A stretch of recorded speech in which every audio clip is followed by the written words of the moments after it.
네, 오늘 함께 나누실 하나님의 말씀은 여호수아서 1장 1절부터 9절까지 말씀입니다. 여호수아 1장 1절부터 9절까지 말씀. 제가 읽고 여러분들 읽고 교독하는 시간 갖도록 하겠습니다. 제가 먼저 읽겠습니다. 여호와의 종 모세가 죽은 후에 여호와께서 모세의 수종자 눈의 아들 여호수아에게 말씀하여 이르시되, 내 종 모세가 죽었으니 이제 너는 이 모든 백성과 더불어 일어나 이 요단을 건너 내가 그들 곧 이스라엘 자손에게 주는 그 땅으로 가라. 내가 모세에게 말한 바와 같이 너희 발바닥으로 밟는 곳은 모두 내가 너희에게 주었노니 곧 강야와 이 레바논에서부터 큰 강 곧 유브라데 강까지 해 족속의 온 땅과 또 해 지는 쪽 대해까지 너희의 영토가 되리라. 내 평생에 너를 능히 대적할 자가 없으리니 내가 모세와 함께 있었던 것 같이 너와 함께 있을 것임니라. 내가 너를 떠나지 아니하며 버리지 아니하리니. 너는 내가 그들의 조상에게 맹세하여 그들에게 주리라 한 땅을 이 백성에게 차지하게 하리라. 오직 강하고 극히 담대하여 나의 종 모세가 내게 명령한 그 율법을 다 지켜 행하고 우로나 좌로나 치우치지 말라. 그리하면 어디로 가든지 형통하리니. 이 율법책을 내 입에서 떠나지 말게 하며 주야로 그것을 묵상하여 그 안에 기록된 대로 다 지켜 행하라. 그리하면 내 길이 평탄하게 될 것이며 내가 형통하리라. 함께 읽겠습니다. 내가 내게 명령한 것이 아니냐. 강하고 담대하라. 두려워하지 말며 놀라지 말라. 내가 어디로 가든지 내 하나님 여호와가 너와 함께 하느니라 하시니라. 아멘. 지난주부터 우리 수요 예배는 하나님의 관계적 임재라는 주제를 포커스에 맞춰서 나누고 있습니다. 지난주에 나눈 말씀을 간단히 되돌아보기 원합니다. 신구약 성경을 자세히 살펴보면 하나님께서는 자신의 형상대로 창조하신 백성들과 친밀한 관계를 맺고 교제하기를 원하셨습니다. 사람이 인식하든 인식하지 못하든 말입니다. 초월적인 동시에 내재적인 그분의 속성을 통해서 말씀하시고 바른 길로 인도하셨습니다. 하나님의 임재에 빼놓아서는 안 될 것이 있죠. 그것은 바로 거룩함이라고 했습니다.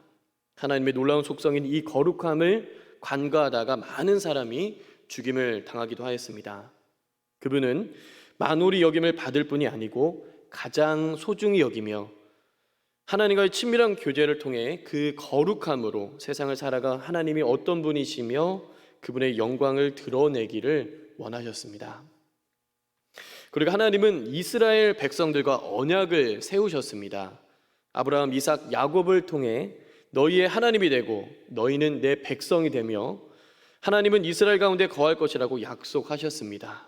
그 언약을 폐하지 아니하시고 이후에 애굽의 압제를 당하는 이스라엘 백성들을 구원하사 약속의 땅을 향한 여정에서 하나님의 임재와 현현, 놀라운 일하심을 모두가 경험하였습니다. 그러나 백성들에게는 하나님과 멀어지게 되는 치명적인 흠이 있었습니다. 그것은 죄입니다. 하나님의 명령에 불순종하여 들어오게 된 원죄는 하나님의 사랑과 은혜를 망각하고 교만과 탐욕, 비방과 질투 등의 열매를 맺어가며 그분의 마음을 아파하게 하고 임재에서 멀어지게 하였습니다. 그래서 우리는 죄를 미워하고 하나님과의 친밀한 관계를 회복하며 그분과 동행할 것을 지난주에 나눴었습니다. 오늘은 역사서와 시편, 지혜서에 나타난 하나님의 관계적 임재에 대해 살펴보려 합니다. 역사서는 모든 부분을 다루지는 못하지만 그 가운데 하나님의 선한 뜻을 향한 놀라운 임재를 중심으로 나누겠습니다. 먼저 여호수아입니다. 출애굽기에서 이스라엘과 함께 하시는 하나님의 관계적 언약의 중요한 부분으로서 하나님의 강력하고 거룩한 임재는 그분의 백성 가운데 실제로 거하기 위해 성막 안으로 내려오셨습니다. 애굽에서부터 약속의 땅에 이르는 이스라엘의 여정 내내 이스라엘 백성들을 인도하고 보호한 것은 하나님의 친밀한 임재였습니다. 아시다시피 구름 기둥과 불 기둥으로 백성들을 이끄셨고 밤의 추위와 낮의 더위, 짐승들의 침입으로부터 보호하는 놀라운 임재를 경험했습니다. 또한 만나와 메추라기로 허기를 채우시고 반석에서 물이 나고 마라의 쓴물을 달게 하시는 등 놀라운 기적과 같은 일들을 하나님께서 행하심으로 언약 백성으로서의 훈련과 그분을 믿고 신뢰하는 마음을 갖게 하였습니다. 이제 하나님께서 세우신 위대한 지도자 모세가 죽습니다. 많은 백성이 불만 불평을 하며 걱정하는 가운데 하나님은 그의 후계자로 여호수아를 세웁니다. 그리고 여호수아에게 이렇게 말씀하시죠. 여호수아 1장 5절을 함께 읽어보도록 하겠습니다. 함께 읽겠습니다. 시작. 내 평생에 너를 능히 대적할 자가 없으리니 내가 모세와 함께 있었던 것 같이 너와 함께 있을 것임니라. 내가 너를 떠나지 아니하며 버리지 아니하리니. 아멘. 하나님께서는 백성들의 소유를 잠잠케 할 것을 말씀하십니다. 그것은 모세와 함께 있었던 것 같이 하나님께서 이스라엘과 그리고 여호수아와 함께 있을 것이라고 말씀하시기 때문입니다. 이는 출애굽기 3장 12절에서 모세를 부르실 때의 그 말씀과 동일했습니다.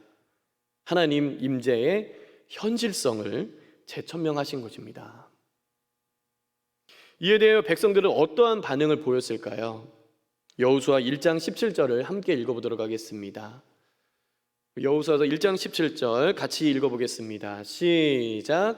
우리는 범사에 모세에게 순종한 것 같이 당신에게 순종하려니와 오직 당신의 하나님 여호와께서 모세와 함께 계시던 것 같이 당신과 함께 계시기를 원하나이다. 아멘. 이스라엘 백성들은 여호수아의 명령에 불순종하지 아니하고 순종으로 화답합니다. 그에게 허락된 리더십을 인정한 것이고 하나님께서 여호수아와 함께하여 약속을 끝까지 이루실 것을 신뢰한 것입니다. 그 결과 리더십 이양 후 첫 번째로 만난 큰 성 여리고를 하나님의 말씀대로 순종함으로 무너지는 사건을 경험합니다. 이 승리는 막강한 군사력이나 지략이 아닌 하나님 말씀, 즉 엿새 동안 한 번씩 성 주위를 돌고 마지막 날 7번 돈 뒤 큰 나팔과 소리를 외치라는 그 명령에 순종함으로 하나님께서 이루신 일입니다. 하나님의 임재로 말미암는 그분의 일하심이 인간의 생각과 인간의 한계를 뛰어넘는 승리로 이끄셨던 것입니다. 그러나 이 승리 이후 그 놀라운 일의 감격과 기쁨도 오래가지 못합니다. 그것은 아간의 범죄 때문이었습니다. 하나님께서는 여리고 전투에서 생긴 전리품에 절대로 손을 대지 말라고 하셨습니다. 여호수아서 6장 18에서 19절을 같이 한번 제가 읽어드리겠습니다. 여호수아서 6장 18절에서 19절입니다. 너희는 온전히 바치고 그 바친 것 중에서 어떤 것이든지 취하여 너희가 이스라엘 진영으로 바치는 것이 되게 하여 고통을 당하게 되지 아니하도록 오직 너희는 그 바친 물건에 손대지 말라. 은금과 동철 기구들은 다 여호와께 구별될 것이니 그것을 여호와의 곳간에 드릴지니라 하니라. 여리고 성에서 승리한 이스라엘은 그보다 작은 아이를 손쉽게 이길 것이라 생각했습니다. 그러나 그들은 패배하게 됩니다. 그 이유는 방금 말씀드렸던 것처럼 아간의 불순종 때문이었죠. 여호수아서 7장 11절에서 12절을 함께 읽어보도록 하겠습니다. 함께 읽겠습니다. 시작.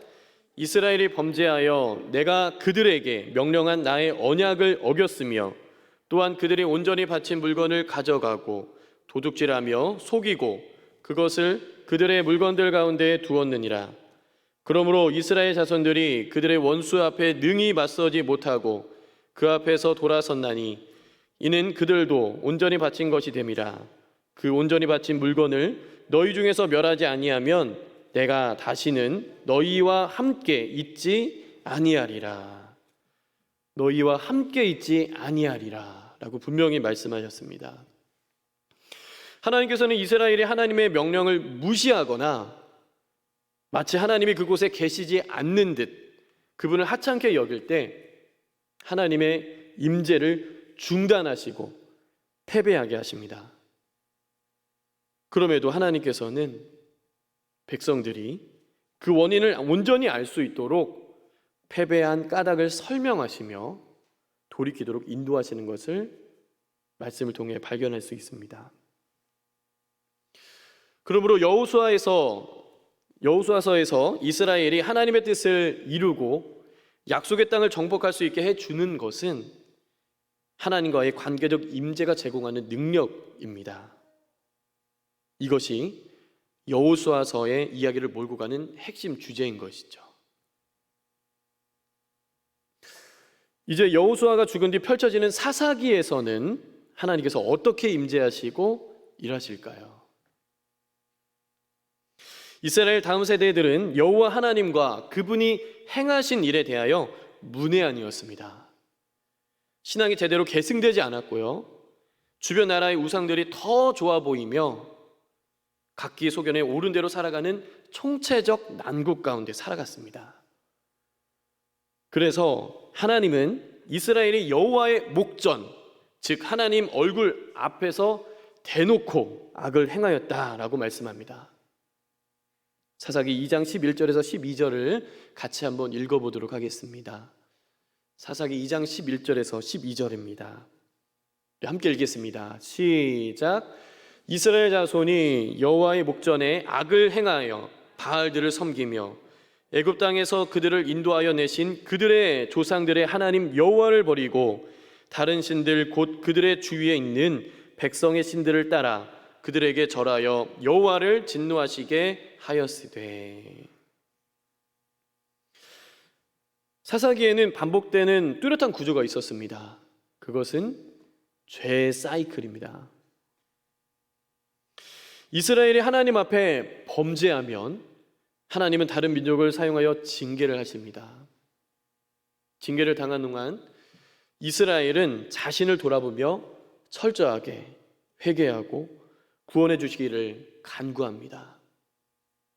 하나님께서는 그 간구를 들으셔서 사사를 보내셔서 구원하시죠. 이 사이클은 끊어지지 않고 계속 이어지는 모습이 사사기에 나타나는 구조죠. 이때 당시에 하나님은 사사들에게 임하여 그분의 일을 행하셨습니다. 온니엘, 기드온, 입다, 드보라, 삼손 등 여러 사사를 통하여 이방 나라들의 압제에서 벗어나 백성들이 하나님을 향하도록 하나님께 마음을 두도록 이끄는 일들을 행하였습니다. 때로는 하나님의 임재가 선택의 기로에서 올바른 길로 인도하기도 하였고 삼손과 같이 엄청난 힘을 부여받아 대적들을 처단하기도 하였습니다. 데이비드 퍼스라는 신학자는 이렇게 말합니다. 사사들 위에 임한 하나님의 영은 백성들을 구원하기 위해 그들에게 힘을 부여하는 하나님의 임재를 반영한다. 이처럼 사사들 위에 임한 하나님을 실제적으로 경험하면서도 여전히 그들은 하나님의 말씀을 기준 삼지 아니하고 우상을 숭배하며 각기 제 소견에 옳은 대로 행하게 됩니다. 이러한 모습은 인간의 죄성으로 인한 것으로 오늘을 살아가는 우리도 간과해서는 안 될 것입니다. 다음은 사무엘서입니다. 사무엘 상하는 사무엘, 사울, 다윗의 생애를 통해 사사 시대에서 왕정 시대로의 이행을 기술하고 있습니다. 사무엘서를 시작하는 사건들의 배경은 실로에 자리 잡은 성막입니다. 출애굽기와 레위기에 묘사되었듯이 하나님의 임재는 바로 이 성막에 거합니다. 성막에서 하나님의 임재는 사무엘을 소개하는 이야기에서 중요한 역할을 합니다. 사무엘상 2장 18절을 함께 읽어보도록 하겠습니다. 함께 읽겠습니다. 시작. 사무엘은 어렸을 때에 세마포 에봇을 입고 여호와 앞에서 섬겼더라. 어머니 한나의 기도가 하나님께 연락되어 임신한 후 태어난 사무엘을 하나님께 드립니다. 엘리 제사장에게 자신의 아들을 맡기고 성소에서 제사장들이 입는 세마포 에봇을 입으며 여호와 앞에서 섬기는 훈련들을 차차 해갑니다. 태어난 섬부터 제사장이 된 엘리의 두 아들인 홈니와 비느하스는 하나님을 경외하지 아니하고 제사물을 함부로 착취하는 등 행실이 나빴지만 그와는 반대로 하나님의 사람으로 훈련되어 가고 있는 사무엘을 이 사무엘 상에서 아주 분명하게 표현하고 있습니다. 영적으로 어두운 시대였던 당시에 하나님은 성소 안에서 누워있는 사무엘을 부르십니다. 그분의 음성이 생소하였던 사무엘은 당연히 엘리 선지자가 자신을 부른 줄 알고 달려갑니다. 자신은 부르지 않았다고 다시 잘 것을 엘리가 말하지만 이러한 모습이 두 차례나 더 이어지자 엘리 선지자는 하나님께 어떻게 반응해야 하는지를 말씀합니다.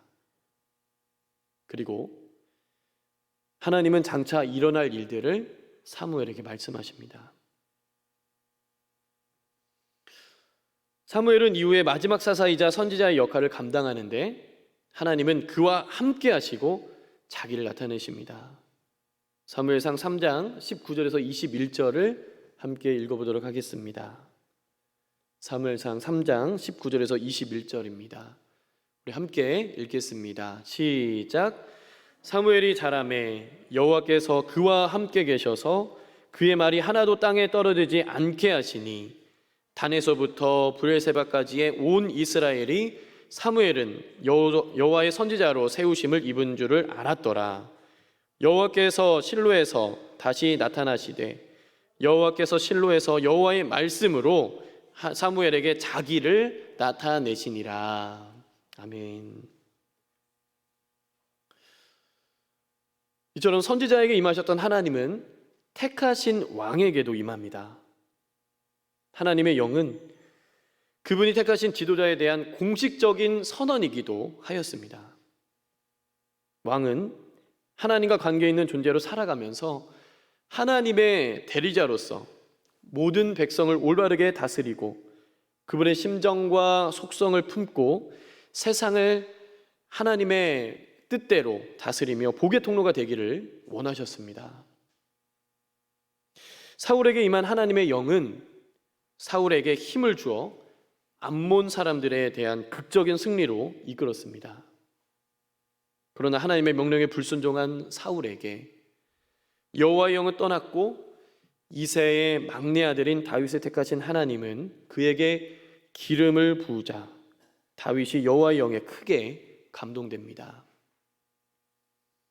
이후에 왕위에 오른 다윗은 하나님의 마음에 합하여 그가 어디로 가든지 승리하게 하십니다. 하나님의 임재에 휩싸여 그분께 여쭙고 동행하는 다윗의 삶은 늘 승승장구였던 것이죠. 또한 하나님의 임재의 상징인 법궤 혹은 여호와의 궤라고도 부르는 언약궤를 빼놓을 수 없습니다. 언약궤는 십계명 돌판과 아론의 쌍난 지팡이 그리고 만나가 보관되어 있는 궤로서 하나님께서 백성들과 함께하며 역사하신 산 증거물들이 들어 있습니다. 언약궤는 지성소 안에 위치해 있으며 함부로 만지다가 죽은 자들도 있었습니다. 때로는 이스라엘 백성들이 죄악 투성임에도 불구하고 이 언약궤만 있으면 이방 민족들과의 전쟁에서 승리하는 줄 착각했습니다. 그래서 블레셋이 이스라엘을 괴롭히고 있을 때 언약궤를 진영에 배치했다가 빼앗겼습니다. 하나님을 모르는 블레셋 사람들은 이 언약궤를 둘 곳이 마땅치 않아 다곤 신전에 같이 두었는데 다음 날 보니 다곤 신상에 사지가 잘려 있는 것을 목도합니다. 그들은 함부로 대해서는 안 될 물건임을 인지하고 도로 돌려놓을 것을 결정하고 절차에 따라 이스라엘로 보냅니다. 클레멘츠라는 신학자는 이렇게 설명합니다. 언약궤는 하나님의 임재와 밀접한 관계가 있다. 궤가 있는 곳에 여호와가 있다. 이제 열왕기서입니다. 다윗의 죽음과 그 후 왕위가 그 아들 솔로몬으로 이양되는 것으로 시작합니다. 이스라엘의 최고 왕이라고 해도 과언이 아닌 다윗의 후계자로서 솔로몬은 엄청난 부담감을 가졌을 것입니다. 일천번제의 제사를 드린 후 하나님과의 만남 속에 지혜롭고 총명한 마음 그리고 부귀와 영화를 약속받습니다.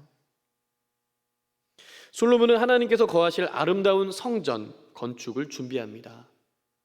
이방 나라인 두로 왕 히람을 비롯하여 많은 자들이 재료와 일손을 모아 참여하였고 온 정성을 다해 건축된 솔로몬의 성전에 하나님이 임재하십니다. 열왕기상 8장 10절에서 11절을 함께 읽어보도록 하겠습니다. 열왕기상 8장 10절부터 11절입니다. 함께 읽겠습니다. 시작. 제사장이 성소에서 나올 때에 구름이 여호와의 성전에 가득하매 제사장이 그 구름으로 말미암아 능히 서서 섬기지 못하였으니 이는 여호와의 영광이 여호와의 성전에 가득함이었더라. 아멘. 여기서 나오는 구름과 여호와의 영광에 대한 언급은 하나님의 임재를 가리키는 용어를 사용하는 출애굽기 40장 34절의 내용과 비슷합니다. 즉 시내산에서 계시된 하나님이 강력한 임재가 성막에 거하기 위해 임했듯이 지금 하나님의 강력한 임재가 성전에 거하기 위해 임한 것입니다. 이 하나님의 임재는 성전과 밀접하게 연결되어 하나님에 대한 예배는 성전에 계신 그분의 임재로 향하게 됨을 나타내고 있습니다. 그러나 안타깝게도 이러한 모습도 오래가지 못합니다. 그것은 솔로몬의 처음 사랑이 씌워졌기 때문입니다. 솔로몬은 오직 하나님만 바라보며 그분의 뜻대로 살아가야 함에도 불구하고 나라의 평화라는 명목하에 다른 이방 나라와 정략 결혼을 맺습니다. 많은 아내를 맞이하면서 그 나라의 우승들을 위한 산당을 곳곳에 세우죠.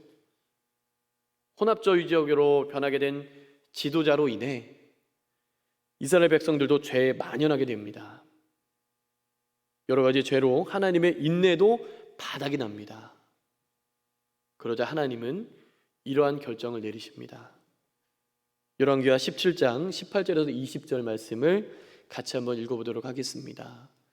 열왕기하 17장 18절에서 20절입니다.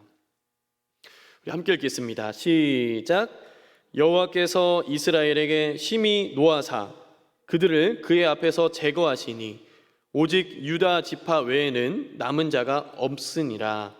유다도 그들의 하나님 여호와의 명령을 지키지 아니하고 이스라엘 사람들이 만든 관습을 행하였으므로 여호와께서 이스라엘의 온 족속을 버리사 괴롭게 하시며 노략군의 손에 넘기시고 마침내 그의 앞에서 쫓아내시니라.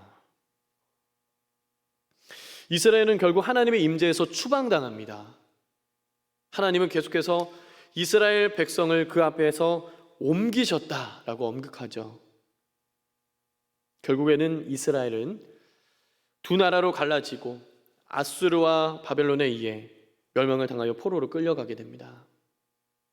그들은 선민 사상에 빠져 자신만큼은 괜찮을 것이라는 안일함에 빠졌고 하나님의 진노를 사서 심판을 당하게 된 것입니다.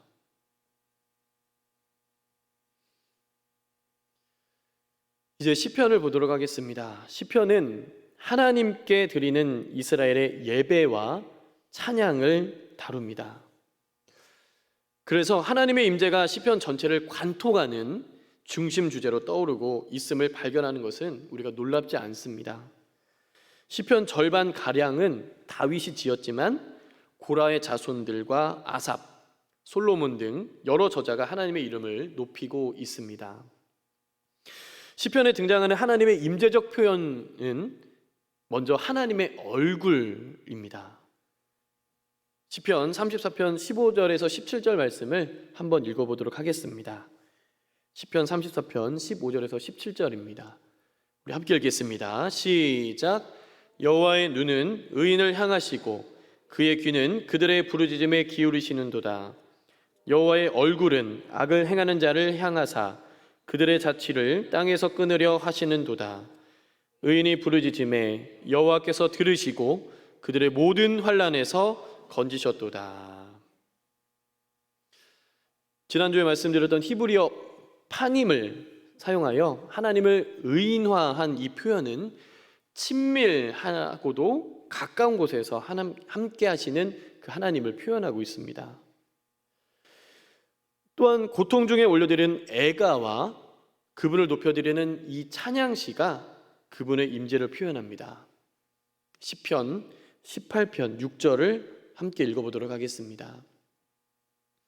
시편 18편 6절 같이 한번 읽어보겠습니다. 시작. 내가 환난 중에서 여호와께 아뢰며 나의 하나님께 부르짖었더니 그가 그의 성전에서 내 소리를 들으시며 그의 앞에서 나의 부르짖음이 그의 귀에 들렸도다. 이러한 애통하는 마음으로 올려드린 시편과 밀접하게 연결되는 것은 고난 중에 하나님께 부르짖음입니다. 여러 이유로 고통을 당하는 주의 백성의 상황을 하나님께 아뢰며 부르짖을 때에 하나님은 그 기도를 들으시고 구원하시며 다시 하나님의 임재하심으로 응답하십니다. 그러므로 애가의 이 시편 내에서 하나님을 신뢰하며 그분의 이름을 높여드리는 찬양시로 이동하는 것은 하나님의 부재로부터 임재로의 이동이라고 해도 과언이 아닙니다. 또한 시인은 하나님의 임재 안에 있는 피난처를 노래하는 경우가 많았습니다. 그중 대표적으로 시편 46편 1절을 함께 읽어보도록 하겠습니다. 시편 46편 1절입니다. 우리 함께 읽겠습니다. 시작. 하나님은 우리의 피난처시요 힘이시니 환난 중에 만날 큰 도움이시라. 아멘. 여기서 피난처를 삼다라고 번역하는 히브리어 단어 하사는 신뢰하다라는 강한 의미가 함축되어 있습니다.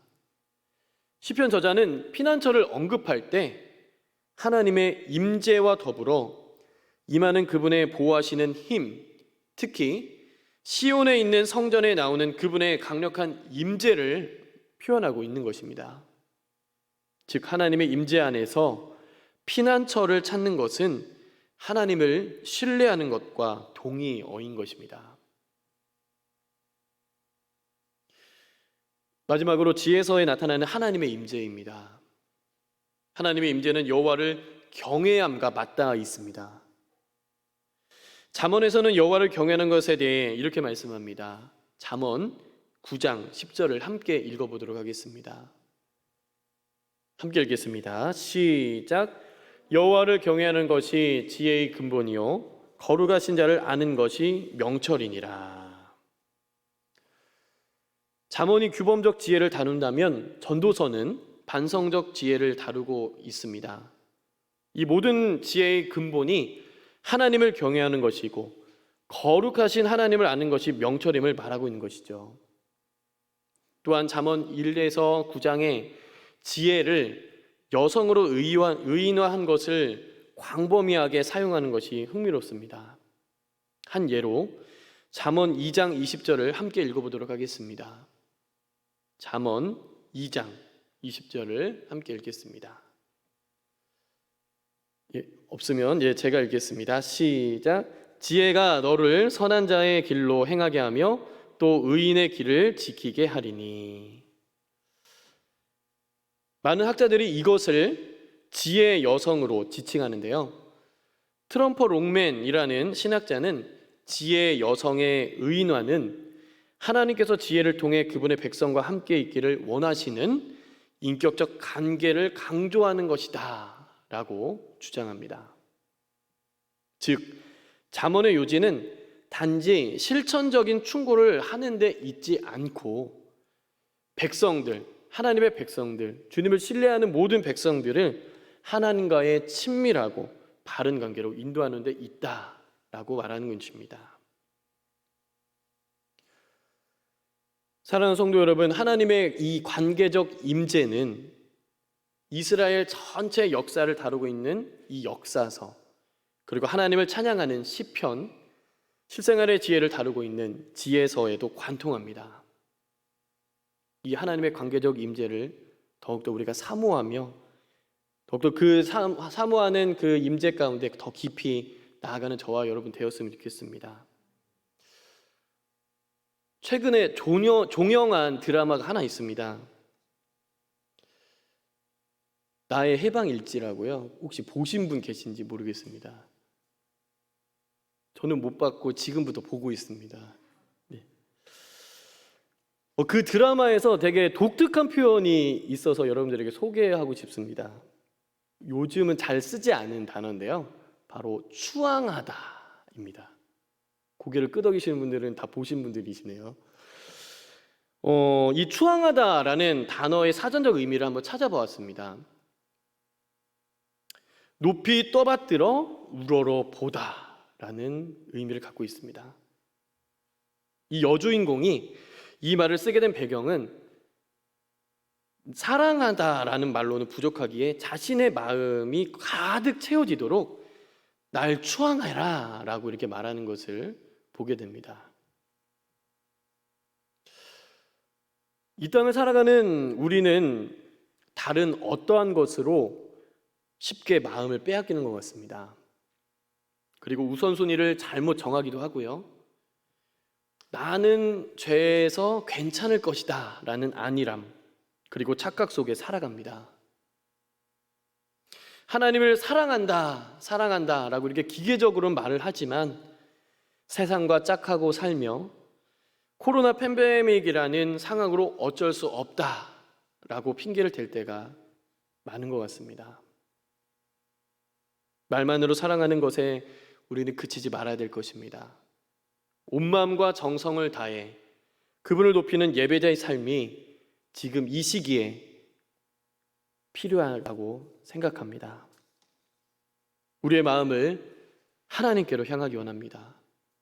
그리고 하나님만을 추앙합시다. 그분을 전적으로 신뢰하고 그분의 임재를 갈망하며 예배하고 하나님 한 분만으로 만족하는 인생을 살아가기 원합니다.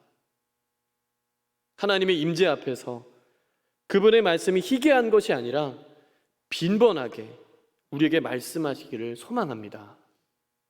그리고 그분의 말씀에 대하여 우리의 반응은 순종 그 자체가 되기를 원합니다. 이 시간 아까 경배와 찬양 마지막 곡인 우리 주 임재 안에서를 마지막으로 결단한 마음으로 불러보고 싶은데요.